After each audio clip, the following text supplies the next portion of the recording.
Halo teman-teman ATLM Indonesia. Kali ini kita membahas bagian kedua, yang mana materinya enzim sebagai alat diagnosis di laboratorium. Materi ini kayak biasa, inilah materi biologi medik sebagai pengantar dalam kurikulum di ATLM, sehingga dengan dasar-dasar enzim ini nanti mengantar untuk masuk ke materi selanjutnya, yaitu biokimia, dan mungkin materi intinya adalah kimia klinik. Bersama saya Ahmad Lab di channel ATLM Indonesia. Mari kita bahas enzim ini. Semoga teman-teman ATLM lebih paham dan mengerti. Dan juga bagi mahasiswa D3 TLM, D4 TLM, S1 TLM atau S2 TLM, atau juga buat siswa-siswi SMK TLM. Langsung saja kita bahas part kedua, enzim sebagai regensia diagnosis. Nah, kita tahu sebagai regensia diagnosis, enzim dimanfaatkan menjadi bahan untuk mencari petanda atau marker suatu senyawa. Kemudian, dengan memanfaatkan enzim, keberadaan suatu senyawa, petanda yang dicari dapat diketahui dan diukur berapa jumlahnya. Lalu, kelebihan penggunaan enzim sebagai suatu regensia adalah pengukuran yang dihasilkan sangat khas dan lebih spesifik dibandingkan dengan cara pengukuran secara kimia. Enzim terisolasi dan murni. Misalnya di sini kita mengukur glukosa menggunakan metode cara kimia, itu akan lebih bagus lagi dengan menggunakan glukosa metode enzimatik, GODFAP misalnya. Kemudian enzim tersebut mampu digunakan untuk mengukur kadar senyawa yang jumlahnya sangat sedikit, serta praktis karena kemudahan dan ketepatannya dalam mengukur. Nah, lanjut lagi, enzim sebagai reagen. Ya, di sini kita untuk laboratorium inilah yang paling banyak digunakan. Nah, contoh penggunaan enzim sebagai reagen adalah sebagai berikut. Pertama, urikase yang berasal dari jamur Candida utilis dan bakteri Arthrobacter globiformis dapat digunakan untuk mengukur asam urat di dalam darah. Kemudian pengukuran kolesterol dapat dilakukan dengan bantuan enzim kolesterol oksidase CHOD yang dihasilkan bakteri Pseudomonas fluorescens. Kemudian pengukuran alkohol, terutama etanol, pada penderita alkoholisme dan keracunan alkohol dapat dilakukan dengan menggunakan enzim alkohol dehidrogenase yang dihasilkan oleh jamur Saccharomyces cerevisiae dan lainnya. Nah, ini kita bisa mengambil enzim-enzim ini yang didapatkan pada jamur dan juga pada bakteri. Dan lanjut, pemanfaatan enzim sebagai regensia diagnosis. Nah, ini pertama, penentuan urea metode dalam darah menggunakan UV tes langsung berdasarkan kinetik enzim terhadap sinar UV ultraviolet, dan metode Berthelot berdasarkan pembentukan kromogen akhir yang berwarna. Jadi urea itu ada dua cara, ada yang enzimatik full, ada yang menggunakan enzimatik tapi menggunakan kromogen akhir. Ya, ini ada istilah pengukurannya, pengukuran kinetik dan pengukuran endpoint. Yang mana kalau urea UV nanti hasil produk mirip dengan pengukuran enzim AST ALT. Sementara Berthelot itu pembentukan warnanya mulai dari kuning kehijauan hingga hijau tua untuk kadar urea. Kemudian lagi penentuan glukosa, kolesterol, trigliserida dan asam urat. Ini warna akhirnya biasanya merah kalau menggunakan sistem PAP, para aminopenazon. yaitu menggunakan enzim spesifik terhadap substrat tersebut dengan produk akhir menghasilkan kromogen. Kromogennya berupa warna merah. Ini beda-beda. Glukosa dengan kolesterol itu warnanya memang benar-benar merah. Kalau trigliserida nanti warnanya agak ke oren-orenan, merah agak oren. Sementara asam urat nanti warnanya merah tapi agak pink. Nah, ini berdasarkan nanti perbedaan di penggunaan kromogennya, sedikit ada perbedaan mereka. Kemudian rata-rata enzim yang digunakan sebagai reagensia akan menghasilkan reaksi akhir yaitu kinetik, full enzimatik, dan endpoint itu adalah warna. Kemudian kita lihat di sini ada reaksi enzimatik pemeriksaan glukosa. Nah, ini glukosa. Kita tahu glukosa dalam bentuk beta glukosa itu bereaksi dengan oksigen dan H2O. Dengan bantuan glukosa oksidase terbentuk D-gluconic acid atau asam glukonat. Terbentuk nanti produk tambahan yaitu H2O2, hidrogen peroksida. Nah, hidrogen peroksida ini yang terbentuk setara dengan kadar glukosa, namun tidak akan ketahuan bila tanpa menggunakan suatu zat kromogen. Lalu H2O2 ditambah dengan 4 amino antipirin dan fenol. Nah, fenolnya ini beda-beda nanti. Glukosa menggunakan fenol saja. Dengan bantuan peroksidase terbentuk quinon imin. Quinon imin plus H2O. Quinon imin ini senyawa yang berwarna merah. Jadi warna merah ini setara dengan kadar glukosa di dalam darah apabila kita menggunakan spesimen darah atau serum atau plasma. Nah, tahapan reaksinya kita bisa melihat sebagai berikut. Oksidasi glukosa oleh enzim glukosa oksidase GOD akan menghasilkan asam glukonat dan hidrogen peroksida. Tahapan 2, hidrogen peroksida dengan adanya fenol dan 4 amino antipirin atas pengaruh peroksidase POD akan menghasilkan quinon imin yang berwarna merah. Lalu warna yang terjadi setara dengan kadar glukosa yang diukur. Semakin tua maka semakin tinggi kadar glukosanya. Ini merahnya ini intensitas warnanya ini bila muda itu rendah, bila sedang itu normal mungkin, bila tua dan tua sekali itu adalah tinggi. Kemudian enzim yang berperan di sini adalah GOD dan PAV, sehingga metode ini dinamakan GOD-FAV. Aplikasi pemeriksaan ini pada kadar glukosa dalam darah. Ini biasanya digunakan umumnya rata-rata di semua laboratorium di Indonesia maupun di negara-negara lain di dunia. Nah, kita melihat lagi di sini glukosa darah menggunakan enzimatik. Nah, pertama, reagensia umumnya dalam kemasan botol kit. Nah, ini kemasannya botol kit, sudah kemasan yang biasanya dijual oleh pihak vendor.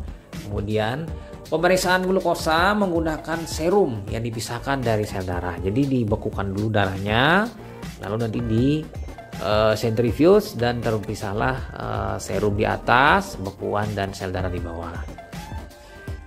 Pengukuran menggunakan potenometer untuk pengukuran absorben atau serapan warna. Kebetulan di sini pengukurannya warna larutannya merah seperti pada gambar dan diukur pada panjang gelombang 546 nanometer. Itu serapan maksimum untuk warna larutan merah.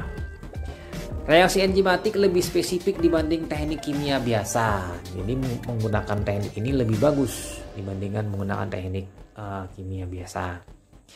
Penggunaan enzim ini membantu laboratorium dalam mengukur glukosa darah untuk menegakkan diagnosis penyakit diabetes mellitus.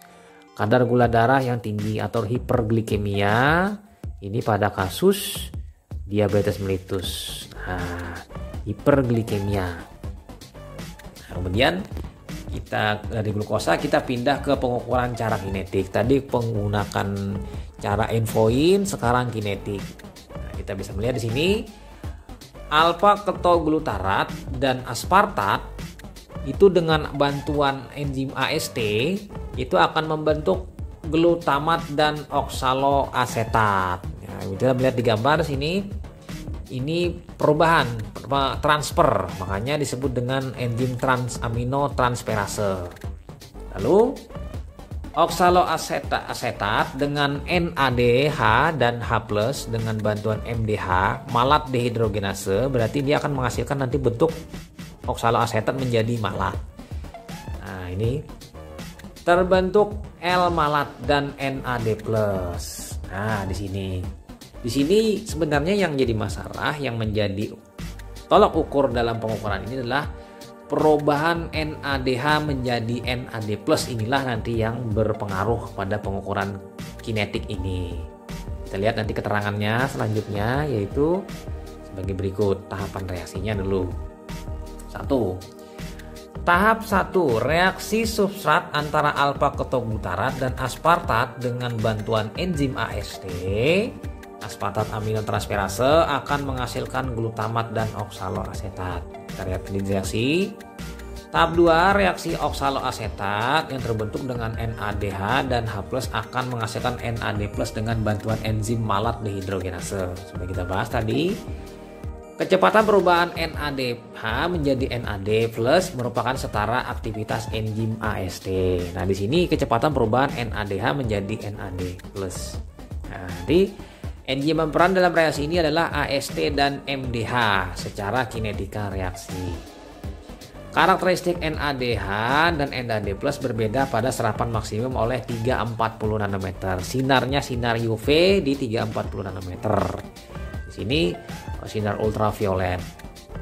Kemudian ada kalanya perlu ditambahkan piridoksal fosfat untuk aktivator enzim pada kasus gagal ginjal.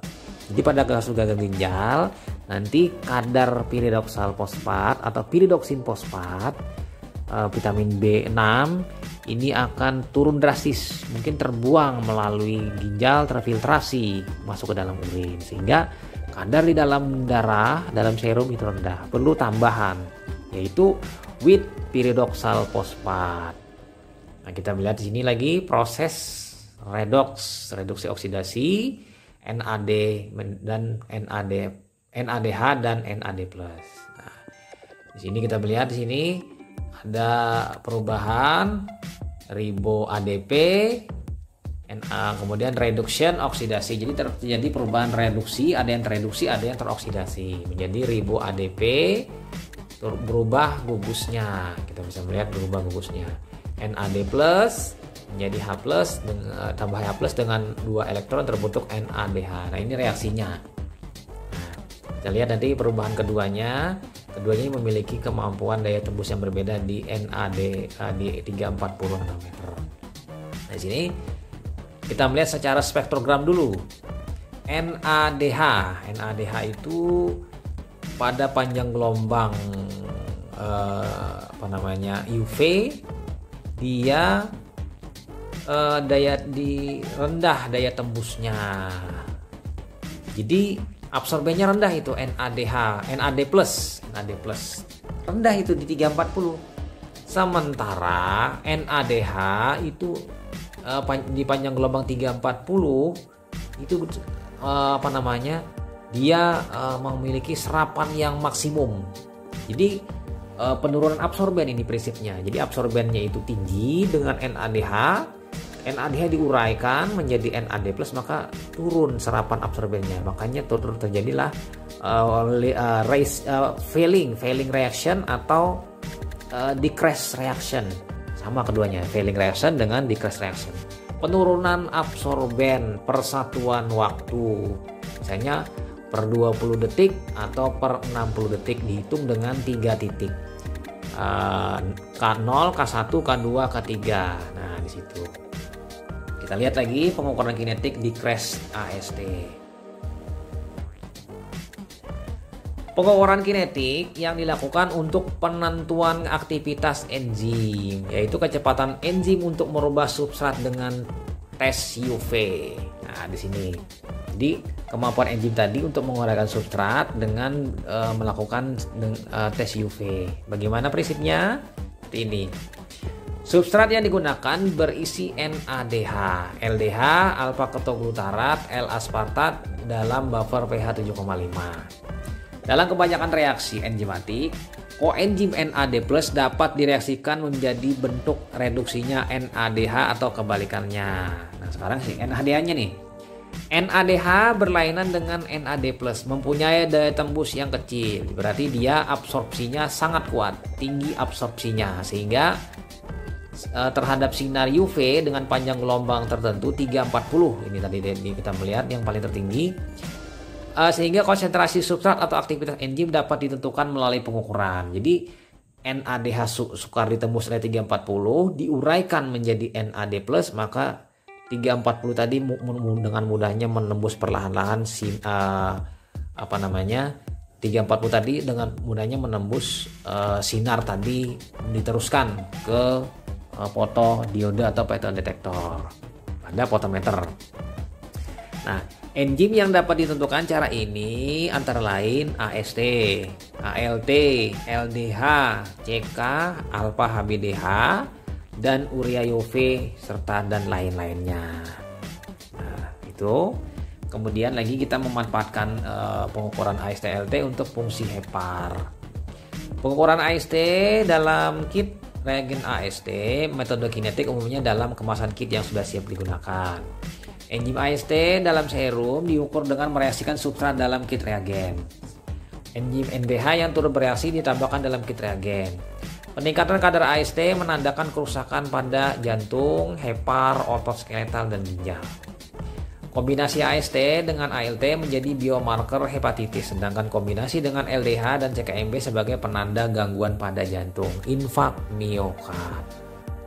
Nah, kemudian lagi kita bisa reaksi warna pemeriksaan kolesterol CHO-DFAF. Nah, ini kita bisa melihat contohnya kolesterol ester diuraikan oleh kolesterol esterase dengan bantuan air, hidrolisis namanya, terbentuk kolesterol dan asam lemak bebas. Jadi ada kolesterol bebas. Kolesterol bebas tadi dengan kolesterol oksidase, bantuan oksigen, berarti kalau oksidase terbentuk kolestenon dan H2O2. H2O2 lah inilah yang akan kita reaksikan nanti dengan para klorofenol dengan fenil amino antipirin atau 4 amino antipirin dengan bantuan POD peroksidase terbentuklah quinonimin dan H2O. Quinonimin ini berwarna merah, ya, sama dengan glukosa tadi warnanya merah, hanya beda nanti di penggunaan fenolnya. Nah, fenolnya ini berbeda. Oke, kemudian lanjut kita pemeriksaan zat menggunakan stick biosensor menggunakan enzim. Nah, sekarang kita pindah ke biosticknya yang mana biosensor yang stick. Ini biasanya glukosa stick atau glukometer nanti atau kolesterol nanti pada yang metode stick. Enzim diisolasi dan dimurnikan pertama. Kedua, enzim disisipkan dalam suatu stick ring pada lempeng tipis tembaga. Ini pada gambar ini. Reaksi enzimatik akan terjadi antara zat dalam darah spesifik dengan enzim tadi, misalnya glukosa dengan glukosa oksidase. Terjadi kenaikan voltase karena melepaskan ion dan elektron. Lalu banyak elektron dikenali sistem sesuai kadar zat tadi. Lalu perlu adanya kalibrator dan stick load agar alat terkontrol. Nah, ini gambarnya, reaksinya. Nah, dan ini contoh reaksinya pada elektroda yang sudah dilekatkan tadi. Kemudian prinsip pemeriksaan biosensor stick, ini prinsipnya, lihat gambar. Prinsip pengukuran dengan biosensor, substrat atau zat yang dianalisa atau misalnya di sini glukosa diubah menjadi senyawa lain dengan enzim oksidase, maka terbentuk H2O2 dan elektron yang setara dengan analit. Jumlah ini diterjemahkan sebagai kadar zat yang dianalisa. Banyak digunakan untuk pemantauan kadar, yaitu glukosa, kolesterol, asam urat, dan trigliserida. Nah, ini alatnya kecil, praktis, dan portable. Ini disebut dengan alat POCT. Aplikasi biosensor berbasis enzim dalam klinik yaitu alat POCT, point of care test. Biosensor glukosa, biosensor kolesterol, biosensor asam urat, biosensor GCT, glukosa, kolesterol, trigliserida. Ini adalah alat kecil yang sebagai saat ini disebut sebagai POCT, point of care test. bedside test atau penggunaannya yang portable, bisa dipakai langsung di tempat dan hasil lebih cepat. Artinya TAT-nya lebih cepat lagi, sehingga pasien lebih mudah dilakukan proses pemantauan dan pemberian terapi. Ini pada alat-alat kecil yang saat ini memang alat ini sudah mulai banyak dan marak diproduksi secara umum dan bisa dipakai oleh orang-orang umum atau awam. Tapi untuk ATLM yang profesional, penggunaan ini dia berdasarkan atas pertama pembacaan pada brosur kit dulu, kemudian pada kontrolnya, kemudian lagi dia perlu juga adanya, kalau seorang ATLM itu ada kalibrator atau lotnya. Jadi di sini nanti ada dibeli kontrol yang tinggi dengan kontrol yang normal. Kemudian lagi alat ini juga sebagai pemantau, bukan untuk diagnosis. Jadi kalau misalnya pasien diabetes mellitus, idealnya harus menggunakan potenometer di laboratorium menggunakan GOD-PAP atau heksokinase, bukan ini sebagai diagnosis menentukan diabetesnya. Nah, itu saja teman-teman. Jangan lupa subscribe, bunyikan lonceng notifikasi apabila ingin mendapatkan notifikasi video-video terbaru dari saya. Sampai jumpa di video selanjutnya dan salam ATLM Indonesia, salam hebat. Saya Ahmad Lab pamit dan sampai jumpa di video-video selanjutnya. Bye.